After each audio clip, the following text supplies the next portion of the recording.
பிரியமானவர்களே, இயேசு கிறிஸ்துவின் இணையற்ற நாமத்தில் உங்களை வாழ்த்துகிறேன். இந்த மன்னாற்றுடைய டெய்லி பாட்காஸ்டை கேட்கிற உங்கள் ஒவ்வொருவரையும் கர்த்ததாமே ஆசீர்வதிப்பாராக. ஆதியாகமம் 48வது அதிகாரம் 20வது வசனம் இப்படியாய் கூறுகிறது: இவ்விதமாக அவன் அன்றைய தினம் அவர்களை ஆசீர்வதித்து, தேவன் உன்னை எப்பிராயீமை போலவும் மனாசேயைப் போலவும் ஆக்குவாராக என்று இஸ்ரவேலர் உன்னை முன்னிட்டு வாழ்த்துவார்கள் என்று சொல்லி எப்பிராயீமை மனாசேய்க்கு முன்னே வைத்தான் என்பதாக.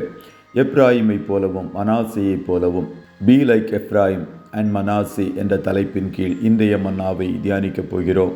யூதர்கள் இந்நாட்களிலும் கூட தங்கள் குமாரர்களை வாழ்த்தும் போது, தேவன் உங்களை எப்பிராயீமை போலவும் மனாசேயைப் போலவும் ஆக்குவாராக என்று கூறி ஆசீர்வதிப்பார்கள். எப்ராயிம் மனாசே இருவரும் யோசேப்பிற்கு எகிப்தில் பிறந்த குமாரர்கள். மனாசே மூத்தவன், எப்ராயிம் இளையவன். மனாசே என்பதற்கு தேவனின் கஷ்டங்களை மறக்கும்படி பண்ணினார் என்றும், எப்ராயிம் என்பதற்கு தேவனனை பலுக பண்ணினார் என்றும் அர்த்தம். யாக்கோபு தன் குடும்பத்தோடு எகிப்திற்கு சென்ற பின்பு அவன் மரணமடைகிற நாட்கள் வந்த வேளையில் யோசேப்பு தன் 2 குமாரர்களையும் அவனண்டைக்கு கூட்டிச் சென்றான். அப்போது அவர்களை ஆசீர்வதிக்கும்படி என் கிட்ட கொண்டு வா என்று யாக்கோபு கூறினான். யாக்கோபுடைய முதிர் வயதினால் அவனுடைய கண்கள் மங்கலாயிருந்தது.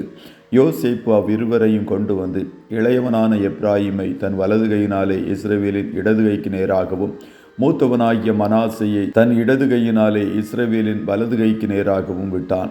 அப்பொழுது யாக்கோபு மனமறிய தன் வலது கையை நீட்டி இளையவனாகிய எப்ராயிமுடைய தலையின் மேலும், மனாசே மூத்தவனாயிருந்தும் தன் இடது கையை மனாசேயுடைய தலையின் மேலும் வைத்து அவர்களை ஆசீர்வதித்தான். தகப்பன் தன் வலது கையை எப்ராயிமுடைய தலையில் வைத்தது யோசேப்பிற்கு பிரியமில்லாதபடியால், எப்ராயிமுடைய தலையின் மேல் இருந்த தன் தகப்பனுடைய கையை மனாசேயினுடைய தலையின் மேல் வைக்கும்படிக்கு எடுத்து, உம்முடைய வலது கையை மூத்தவனாகிய மனாசேயின் மேல் வைக்க வேண்டும் என்றான். ஆனால் யாக்கோபு அதை தடுத்து, அது எனக்கு தெரியும் என்றான். தகப்பன் தவறுதலாக இளையவனை முன்னிலைப்படுத்தி இருக்கக்கூடும் என்பதாக யோசேப்பு நினைத்தான். ஆனால் யாக்கோபு தேவ வெளிப்பாட்டுடன் எப்ராயிமை முன்னிலைப்படுத்தி ஆசீர்வதித்தான். யாக்கோபு தேவ பிரசன்னத்தினால் நிறைந்து கர்த்தருடைய நடத்துதலின்படி ஆசீர்வதித்ததினால் அவர்கள் இருவரும் 2 கோத்திரங்களாகி ஆசீர்வதிக்கப்பட்டார்கள். அவர்கள் இருவரும் புத்திர சுவிகார முறைமையின்படி யாக்கோபின் குமாரர்கள் எண்ணப்பட்டார்கள். யாக்கோபு இருவரையும் ஆசீர்வதித்ததிலிருந்து சில காரியங்களை கற்றுக்கொள்ள முடியும். முதலாவது, சகோதர அன்பு வெளிப்படுகிறது. எப்ராயிமை முன்னிலைப்படுத்தியதும் காயினை போல மனாசே எரிச்சல் கொள்ளவில்லை. ஏசாவைப் போல பழிவாங்க முயற்சிக்கவில்லை. யோசேப்பின் மூத்த சகோதரர்களைப் போல விற்று போட முயலவில்லை. அதற்கு பதிலாக இருவரும் இணைந்து அன்புடன் காணப்பட்டார்கள். பின்னாட்களில் 2 கோத்திரங்களும் அருகருகே வாசம் பண்ணினார்கள். அவர்களைப் போல குடும்பத்திலும் சபைகளிலும் ஊழியங்களிலும் சகோதரர்கள் ஒருமித்து ஐக்கியமாய் காணப்பட வேண்டும். கர்த்தர் அவரவர்களுக்கு என்று வைத்திருக்கிற நன்மைகளையும் ஆசீர்வாதத்தையும் கிருபைகளையும் அவரவருக்கு அருளி செய்வார். அப்படிப்பட்டவர்களாய் நீங்கள் காணப்படும் போது கர்த்தர் உங்களையும் ஆசீர்வதித்து உயர்த்துவார். இரண்டாவது, இருவரும் எகிப்தில் காணப்பட்டும் பாவங்கள் பெருகி காணப்பட்ட தேசத்தில் வாழ்ந்தும் புறஜாதிகளின் மார்க்கத்தை கற்றுக்கொள்ளாதபடி கரைபடாமல் தங்களை காத்து கொண்டார்கள். தங்கள் தகப்பனாகி யோசேப்பின் வார்த்தைக்கு கீழ்ப்படிந்து இஸ்ரவேலின் தேவனை சேவிக்கிறவர்களாய் காணப்பட்டார்கள். எப்ராயிம் தேவனை குறித்த காரியங்களிலும், மனாசே ஆளுகையில் தகப்பனுடைய வலதுகரத்தை போலவும் காணப்பட்டார்கள் என்று யூத வரலாறு கூறுகிறது. ஆகையால் தான் யூத பெற்றோர்கள் தங்கள் பிள்ளைகளை எப்ராயிம் மனாசே பெயர்களை சொல்லி ஆசீர்வதிக்கிறார்கள்.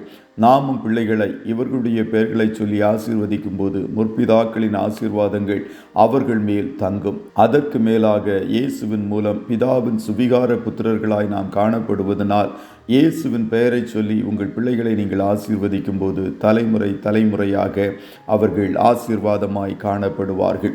கர்த்ததாமே உங்கள் ஒவ்வொருவரையும் ஆசீர்வதிப்பாராக. ஜெபம் செய்வோமா? நல்ல தகப்பனே, உம்மை நன்றியோடு துதிக்கிறோம். இந்த மன்னாற்றுடைய டெய்லி பாட்காஸ்டை கேட்கிற உடைய பிள்ளைகள் ஒவ்வொருவரையும் கர்த்தர் நீர் ஆசீர்வதிப்பீராக. அப்பா, உடைய ஜனங்கள் தங்கள் பிள்ளைகளை எப்ராயிமை போலவும் மனாசேயை போலவும் ஆசீர்வதித்து ஜெபிக்கும் போது பரலோகத்தின் தேவன் ஜெபங்களை கேட்டு பிள்ளைகளை ஆசீர்வாதமாய் மாற்றுவீராக. எல்லாவற்றிற்கும் மேலாய் இயேசுவின் நாமத்தை சொல்லி ஆசீர்வதிக்கும் போது அத்தனை பரலோக நன்மைகளும் எங்கள் பிள்ளைகளின் சிரசின் மேல் இறங்கட்டும் என்று சொல்லி ஜெபிக்கிறோம். எங்கள் பிள்ளைகள் கர்த்தரால் போதிக்கப்பட்டவர்களாகவும் அற்புதங்களாகவும் அடையாளங்களாகவும் காணப்படட்டும் என்று சொல்லி ஜெபிக்கிறோம். அவர்களுடைய சமாதானம் பெரிதாய் இருப்பதாக. உலகத்தால் கரைபடாத ஜீவியம் செய்ய ஒவ்வொருவருக்கும் உதவி செய்யும். இன்றைய தினம் உம்முடைய பிள்ளைகள் ஒவ்வொருவரையும் கர்த்தர் நடத்துவீராக. கண்மணி போல காத்துருளும். ஆட்டுக்குட்டியானவருடைய இரத்தத்திற்குள்ளாய் ஒவ்வொருவரையும் கொடுத்து இயேசுவின் நாமத்தில் வாழ்த்தி ஜெபிக்கிறோம் நல்ல பிதாவே. ஆமேன், ஆமேன்.